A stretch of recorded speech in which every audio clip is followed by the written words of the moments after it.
àwòrán kan wà tí mo tún ń gbé káàkiri ṣìgìdì yìí nínú kàábà gangan. Ṣé ṣìgìdì wà nínú kàábà ni ṣẹyọkan ni ṣópọ̀ ni àbí kò sí ṣìgìdì nínú kàábà? Naam.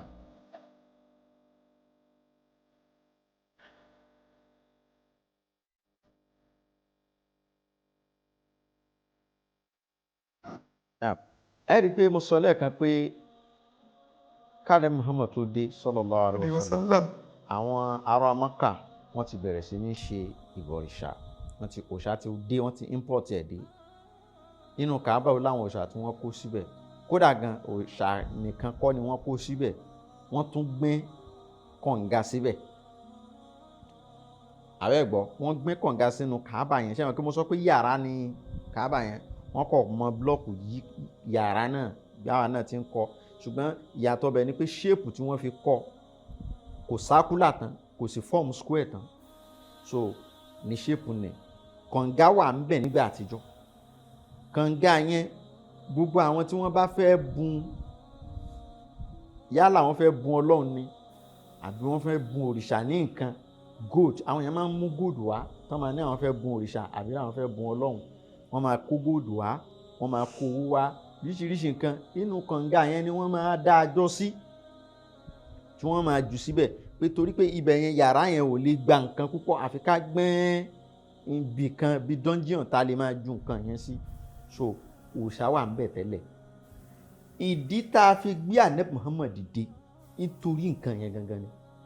Ọlọ́run fẹ́ ká Ànábì lọ fọ ọbẹ̀ yẹn mọ́, pé ibi yìí ààyè ọ̀wọ̀, ààyè ilé mi Ọlọ́run, Baytullahi al-Haram, ilé ọ̀wọ̀, ibẹ̀ yẹn ò tọ́ sí nǹkan yẹn, látorí ẹ̀ gbé Muhammad dìde nílẹ̀ Lárúbáwá. Ká Ànábì Muhammad tó dé, àwọn ọmọ Ísírẹ́lì ti ní wòlíì tí wọ́n ń retí, prophet, the promised prophet, tí wọ́n ń retí pé wòlíì náà gbà ó ló máa dé. Gbogbo àwọn ànábì Mósè ó ti sọ àsọtẹ́lẹ̀ pé wòlíì kan ń bọ̀.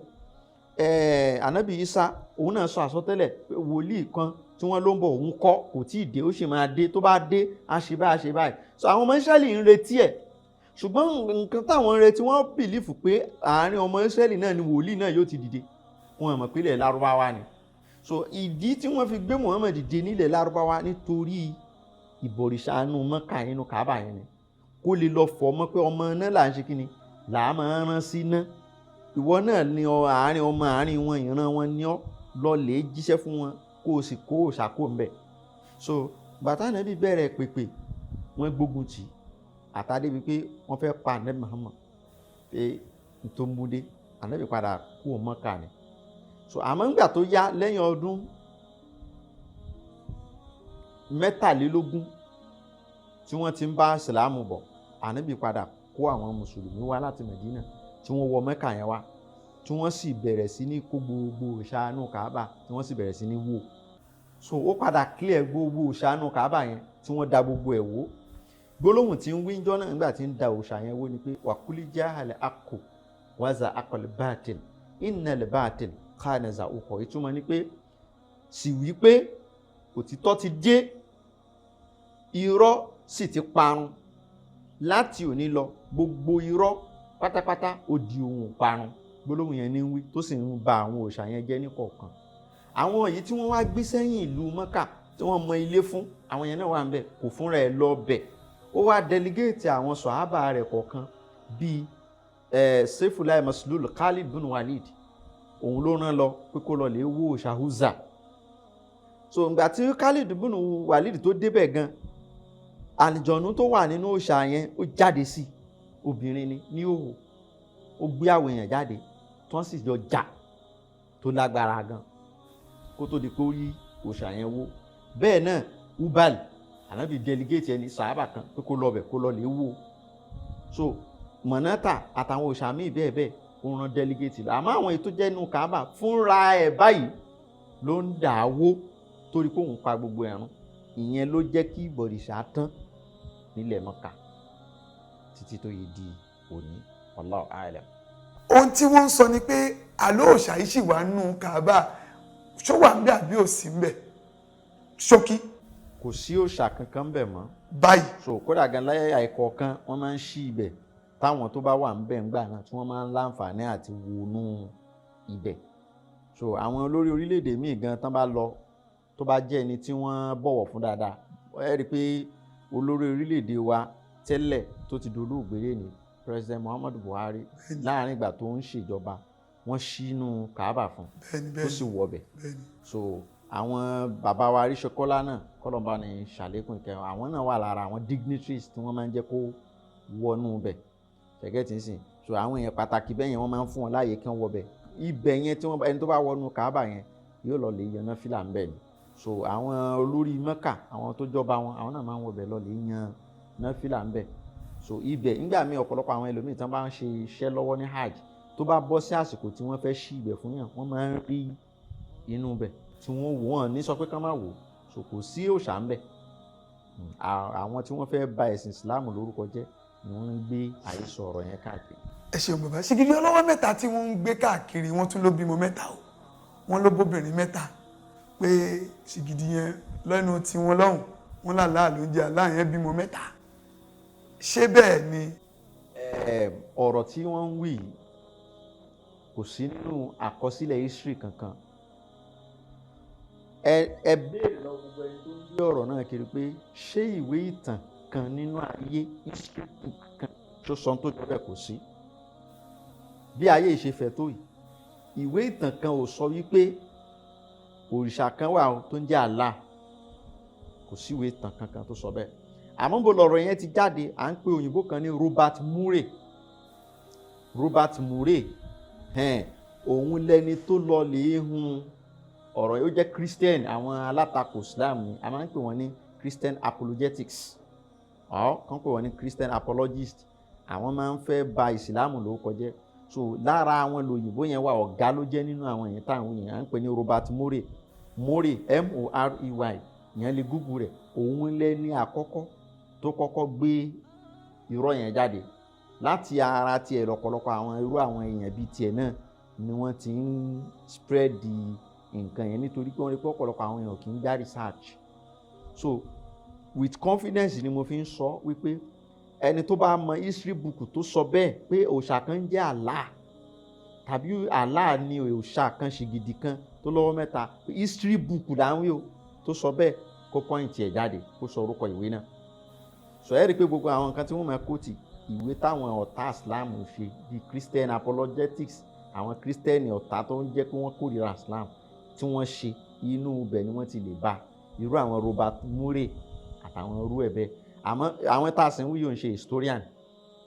So ìwé tán bá fẹ́ point kó jẹ́ ìwé historian tá a mọ̀ pé tí gbogbo ayé mọ̀ pé historian ni olùpìtàn ayé, so nìkan point tó bá tá a bá fi lè rí nínú ẹ̀ I believe bí yẹn ti jẹ́ náà.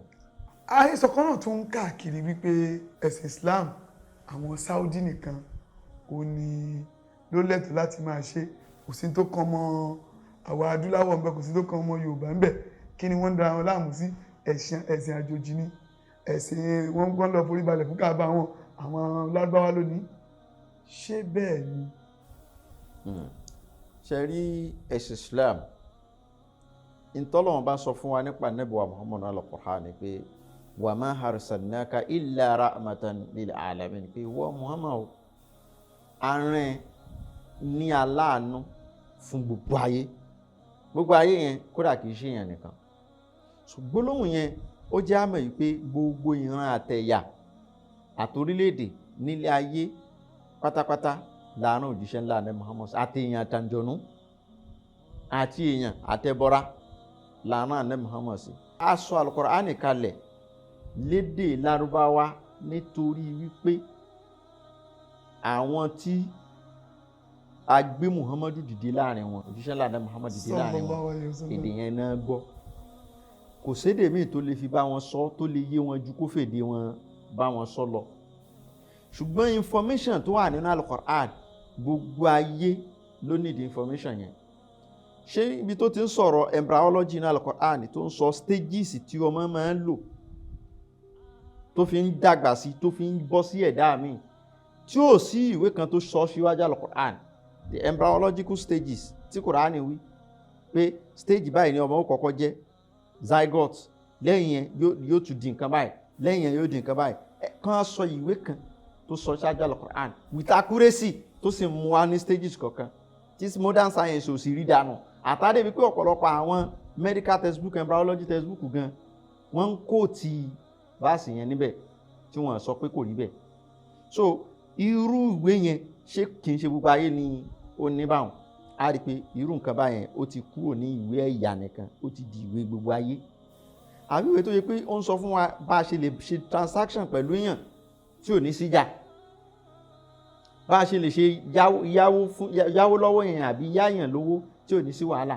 kí la lè ṣe ìwé yẹn là kọ́kọ́ tó kọ́kọ́ kọ́ gbogbo ayé pé ìyẹn máa ń ṣe àkọsílẹ̀ ni ẹjọ́ ní àkọsílẹ̀ má sọ pé o trust èèyàn débi pé o yá lówó àbó yáwó lọ́wọ́ rẹ̀ ní lákọọ́lẹ̀ báwo la ṣe lè ṣòwò tí ò ní sí wàhálà ó kọ́ wa ó dá sí báwo la ṣe lè gbé ìgbésí ayé lọ́kọláya tí ò ní sí wàhálà ó dá sí so kí la ṣe lẹ́yìn tí èèyàn bá kú ó kọ́ wa gbogbo aspect of our life níwé yẹn touch so ìyẹn ni evidence tá a kọ́kọ́ fi mọ̀ yín pé ní kíní mẹ́sẹ̀gì gbogbo ayé ni lóòótọ́ kì í ṣe lárúbáwá nìkan ni ó ní. lójú ayé ànábì wa Muhammad sallallahu alayhi wa sallam ni àwọn alátakò ló ti ń wà àbí kò yìí nísìn tí ò bá sálátakò náà ní sànábì ó kú ní Mákà yóò dèrò Mẹdínà ni so ní tí wọ́n fojú ànábì nìkan rí àbí àwọn sàhábà gan tún àwọn tí wọ́n láwọn tẹ̀lé tí wọ́n fojú wọn rí ní Mákà yẹn so ṣáwọn tí wọ́n padà fẹ́ wí ni àbáwọn tí wọ́n fi ìyà jẹ nítorí pé wọ́n gba Islam àwọn bíi Bilal Sumaya so àti bẹ́ẹ̀ bẹ́ẹ̀ lọ lọ́kùnrin lóbìnrin ìyà tí wọ́n jẹ nítorí pé wọ́n gba Islam so àtakò yẹn ti wà láti pinlẹ̀ so ó dẹ̀ tó ń fẹ̀ sí ni kódà gan níjú ayé ànábì àárí lárúbáwá kan tó sọ pé òun gangan ni òjíṣẹ́ tọ́lọ́run fẹ́ gbé dìde nílẹ̀ lárúbáwá pé kì í ṣe ànábì Muhammad wọ́n ń pe orúkọ rẹ̀ ní Musailima so ó ní òun ni last prophet òun ni ànábì ìgbẹ̀yìn pé kì í ṣe ìpínlẹ̀ ànábì Muhammad ó sì jẹ́ nílẹ̀ lárúbáwá lòun náà ti dìde tí ó jìnnà síra wọn tóun náà sì ní followers so tán sì sọ pé ìwé òwò ni wọ́n wá mú wá Muhammad ti mú Quran wá ó ti ń ka Quran òun náà sì ń ka tiẹ̀ náà fún wọn lédè lárúbáwá so tó sì ń ka fún wọn pẹ̀lú èdè lárúbáwá tán sì ń kọ́lẹ̀ náà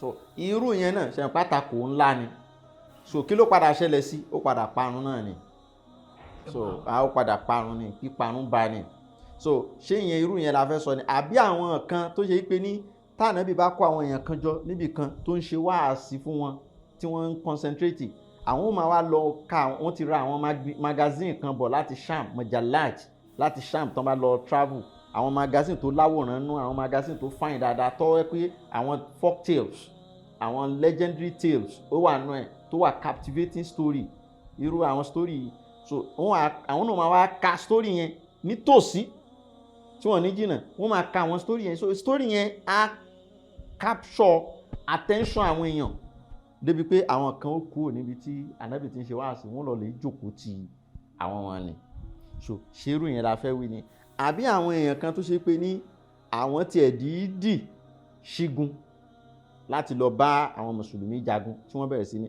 tọ́wọ́n lè máa sọ pé àwọn mùsùlùmí àwọn ànábì Muhammad sallam ó ṣígun àwọn òun ló kọ́kọ́ ṣígun ṣèbá àwọn tí wọ́n gba tiẹ̀ ló kọ́kọ́ ṣígun so iṣẹ́ yẹn la fẹ́ wí ni àbí oríṣiríṣi ìjẹníyà tó yẹ pé wọ́n fi ojú winá so àtúbọ̀tán wọn ní Kùránì fi ń sọ fún wa wípé ní yuriduna liyutfi'u nurallahi bi afwahihim gbogbo ìgbà làwọn ọ̀tá ìsìlámù máa gbèrò láti fi ẹnu báyìí láti fi paná ìmọ́lẹ̀ ẹ̀sìn Islam ṣùgbọ́n wallahu mutimmu nurihi walau kari al-mushrikun ọlọ́run ọba iná rẹ̀ yẹn ó ti perfect ẹ̀ débi pé kò lè kú so bí àwọn ọ̀tá ìsìlámù ti máa wà ní gbogbo ìgbà nìyẹn ẹ̀sìn ìsìlámù ò sì níbi rè ń dàgbà sí ni wallahu alam. a dúpẹ́ lọ́wọ́ bàbá wa Sheikh Abdulhamid Sorinola Aduangba ó ní a ti gbọ́ ní gbàgede Islam ìyẹn Islamic Arena ubal òun ni wọ́n pe orúkọ ṣìgìdì tí wọ́n ń gbé káàkiri kò sí nínú Kaaba ẹ sì gbọ́ wípé nínú ìtàn àwọn tó ti ń ṣe bí àwọn ará bíi wọ́n ti wà látàrí ànábì ni ẹjá jọ ti ẹ̀fọ́pọ̀ lọ́gùn wọ́n ń pe ṣìgìdì láàlá ẹ̀yin náà tẹ̀ sórí Google yìí Allah who is Allah tẹ̀ sórí Google ní tó fi ń parọ́ fún yín pé ṣìgìdì ọlọ́wọ́ mẹ́ta ni kíníkan kíníkan ni á gbé jáde fún yín. Àwọn tí wọ́n gbàgbọ́ pé ṣìgìdì làlá ìmọ̀ràn wo lẹ ní fún wọn? Wọ́n ti gbẹ̀tàn ni, wọ́n ti tàn wọ́n jẹ ni. Ṣe rí ìmọ̀ ó ṣe kókó, kí kálukú lọ lè wá ìmọ̀, kí kálukú dààmú láti wá ìmọ̀, káwọn èèyàn bẹ̀rẹ̀ sí ní wá ìmọ̀, ká má wà ní aláìmọ̀ kan. Aláìmọ̀ kan dùn ún mú, aláìmọ̀ kan dùn ún tàn jẹ. Tí Allah bá jẹ́ ṣìgìdì, mo wà sure pé Muslim kan ò ní sí ní Europe, Muslim kan ò sì ní sí ní America, torí pé àwọn yẹn wọ́n máa ń wádìí ohun gbogbo kan tó ṣe ni. So àwọn yẹn gbá research ju àwa lọ tá a jẹ́ èèyàn dúdú.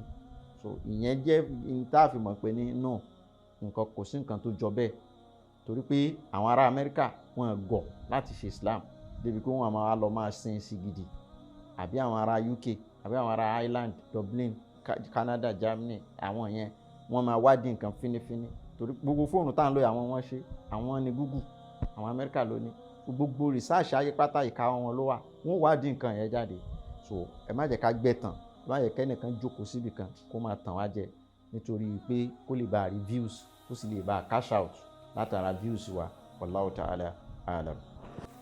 Àwọn kan wọ́n tún sọ wípé òṣùpá ó ní àwa mùsùlùmí sìn, òun ló fi jẹ́ ká ní crescent, ìlétèṣù ló fi jẹ́ symbol wa, ṣé bẹ́ẹ̀ ni? Náà Bismillahirrahmanirrahim. Ọ̀rọ̀ wípé àwa mùsùlùmí ń sin òṣùpá, ìyẹn náà falsehood ni, irọ́ lásán ni. Irọ́ lásán ni. Ọ̀rọ̀ méjì ni máa sọ lórí ọ̀rọ̀ yẹn. Alákọ̀ọ́kọ́ ni pé àwọn Lárúbáwá wọn kì í sin òṣùpá. Nínú history àwọn ará Mọ́kà kò sí àkọsílẹ̀ kankan pé àwọn ará Mọ́kà sin òṣùpá rí. Àwọn ẹ̀yà tó ń sin òṣùpá wọ́n wà ó níbi India, àwọn Parisi, àwọn tá a máa ń pè ní Parisi yẹn làwọn Persian. A lè rí àwọn ìran tó ń sin òṣùpá ń bẹ. Ní ọwọ́ kínní náà, kí la ti máa ń pè, Yemen, wọ́n lè rí àwọn ìran tó ń sin òṣùpá ń bẹ. Ní Babylonia, Mediterranean, àwọn area yẹn wọ́n lè rí àwọn tó ń sin òṣùpá ń bẹ. Àmọ́ ní Mẹ́kà kò sí, Lárúbáwá Mẹ́kà àti gbogbo agbègbè ń bẹ yẹn kò sí ìran tó sin òṣùpá rí. Àkọ́kọ́ nìyẹn. Wọ́n ní nínú history wọn pé wọ́n sin òṣùpá rí. Àwọn ò sin ìràwọ̀. A ti sọ nípa àwọn òrìṣà tó ń sin, òṣùpá ò sì sin bẹ́ẹ̀. Alákọ̀ọ́kọ́ náà. Ẹlẹ́ẹ̀kejì ni pé ọ̀rọ̀ crescent yẹn táwọn mùsùlùmí fi ṣe logo, ànábì ò rí logo ìsìláàmù kankan rí tànábì fi jáde láyé, tó ń túmọ̀ sí pé nígbà ayé ànábì kò sí nǹkan tó ń jẹ́ pé logo ìsìláàmù yìí. Abubakar ló jẹ́ àlífà lẹ́yìn, kò rí logo tá à ń yà sórí mosque wọn tí a máa ya ìlétèṣù báyìí tí wọ́n fi star síbẹ̀ lẹ́gbẹ̀ẹ́ báyìí. Tá Abubakar fi jáde láyé kò rí n tó jọ bẹ́ẹ̀ sójú rí. Sayyidina Umar ló jẹ́ àlífà lẹ́yìn ẹ̀, kò rí n tó jọ bẹ́ẹ̀ sójú rí. Sayyidina Uthman ló jẹ́ àlífà lẹ́yìn tiẹ̀, kò rí n tó jọ bẹ́ẹ̀ sójú rí. Sayyidina Ali ló jẹ́ lẹ́yìn tiẹ̀, kò rí n tó jọ bẹ́ẹ̀ sójú rí. Muawiya ò rí n tó jọ bẹ́ẹ̀ sójú rí. So gbogbo ìgbà tí ìsìláàmù wà ní Medina as capital kò sí n tó jọ bẹ́ẹ̀. Ọdún wa ni kíní yẹn bẹ̀rẹ̀ ìgbà tí ìsìláàmù dé Turkey. So nítorí pé wọ́n padà gbé capital Islam kúrò ní Medina tá Ànábì fi lọ́lẹ̀ sí yẹn, wọ́n padà di wípé capital yẹn wọ́n ṣí lọ sí Turkey under Roman Empire, ìgbà tí Islam gba Roman Empire. So wọ́n padà rí wípé Medina ti jìnnà jù láti máa control gbogbo àgbáyé Islam, ìgbà yẹn Islam ti wọ Europe. So wọ́n padà fi wá lọ fi capital yẹn lọ́lẹ̀ sí Turkey. Ìgbà tí wọ́n dé Turkey, ayé àwọn Abbasid Caliphate, ọ̀rọ̀ tá à ń sọ yìí sìn àti wọ bí 16th century. So tá bá dẹ̀ sọ bẹ́ẹ̀ yẹn a ti ń sọ ọ̀rọ̀ bíi pé 900 years lẹ́yìn tá Ànábì ti lọ. So ìgbà yẹn ló di wípé àwọn mùsùlùmí wá wò pé tí ìlú bá wà, ìlú ẹ̀ ń tà pé ní government máa ń ní flag. So ọ̀làjú ti ń dé, ó ti ń bọ́ sáyé pé as a government la pera wa, ó yẹ ká ní flag, ó sì yẹ ká ní logo. Dèdè irú ń tẹ́ pé Nigeria as a country sìn a ní flag green white green, a dẹ̀ tún ní national emblem, national logo tí wọ́n máa ya bí ẹṣin tí wọ́n máa ya igu báyìí kankan. So a ti bọ́ sáyé ìgbà yẹn gbogbo country ti ní irú nǹkan bẹ́ẹ̀, coat of arms nǹkan bẹ́ẹ̀ tí ẹni tí ò bá ní wọ́n gbà pé kò tí ì. So ìyẹn ló wá mú káwọn mùsùlùmí náà wá wò pé kí la máa fi ṣe logo ṣẹ́gẹ́tì sìn. So a gbọ́ pé flagi kan ti wà ńlẹ̀ táwọn ànábì ti ń lò, ẹja lo ká adopt ẹ̀, but logo ńkọ́. So àwọn Turkish rèé, àwọn ti ní flagi tẹ́lẹ̀ kí Islam tó dọ́dọ̀ wọ́n sì ti ní logo. Ibẹ̀ yẹn ti ń exist as part of Roman Empire ni wọ́n ń pè ní Byzantine. Àwọn ti fẹ̀kàn ní logo wọn tí wọ́n ń lò ńbẹ̀ náà fi wá padà wá conclude pé ẹja kúkú adopt logo tí ìlú yẹn ń lò, Byzantine Turkey yẹn tó ń lò, kò nídìí ká change ẹ̀.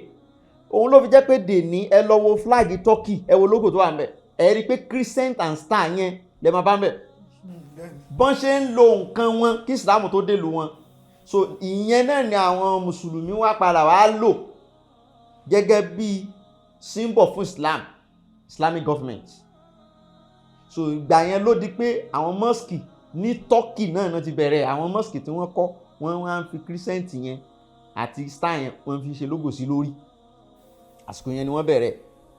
Later ó padà spread wọ Africa àtàwọn continent mi. So bí kiri yẹn ṣe kárí nìyẹn. So the summary of it ni pé ànábì kọ́ ló rán wa, gbogbo àwọn sàhábà wọn rí kò sẹ́ni tó mọ logo táwọn wíyẹn. So kò ní nǹkan kan ṣe pẹ̀lú ẹ̀sìn Islam. So wọ́n kàn gbé kalẹ̀ gẹ́gẹ́ bí modernization ni and civility. Ó tán. So àsìn òṣùpá, ẹ̀sìn wọn ò ní nǹkan kan ṣe pẹ̀lú crescent. Wallahu a'lam. Ẹ ṣeun bàbá wa Sheikh Abdulhamid Sorinọlá, bàbá wa àdúrà ń gbà ẹ kú àtàárọ̀. Bóyá wọ́n fẹ́ pè yín lórí aago, wọ́n fẹ́ béèrè ìbéèrè ni àbí wọ́n fẹ́ nímọ̀ lórí àwọn nǹkan míì, wọ́n máa pè nọ́mbà yín fáwọn ará ilé. Phone number tí ó jẹ́ WhatsApp tí a fi lè reach mi 0703 492 4039 lẹ́ẹ̀kan sí 0703 492 4039. Gbàgede Islam òun náà ni a ṣì wà, ìyẹn Islamic Arena, níbi tí a ti gbé ń gbádùn bàbá wa Sheikh Abdulhamid Sorinọlá àdúrà ń gbà. Ẹ̀rí lẹ́nìí ohun tá a gbé sọ ni ọ̀rọ̀ ṣìgìdì. Má jẹ́ kí wọ́n tàn ẹ́ o. Allahu táwa ń sìn kì í ṣe ṣìgìdì. Allah tiwa Wallahu ahad, ọ̀kan ṣoṣo ni. Allahu samad, kò lórogún kò lọ́bà kan, lam yalid wa lam yulad, kò bímọ bẹ́ẹ̀ lẹ́nìkan ò bí ẹnìkan. Má jẹ́ kí wọ́n tàn ẹ́. Allah tiwa ọ̀kan ṣoṣo ni, kì í sì ṣe ṣìgìdì. Má jẹ́ kán kàn bí ń ṣe. Orúkọ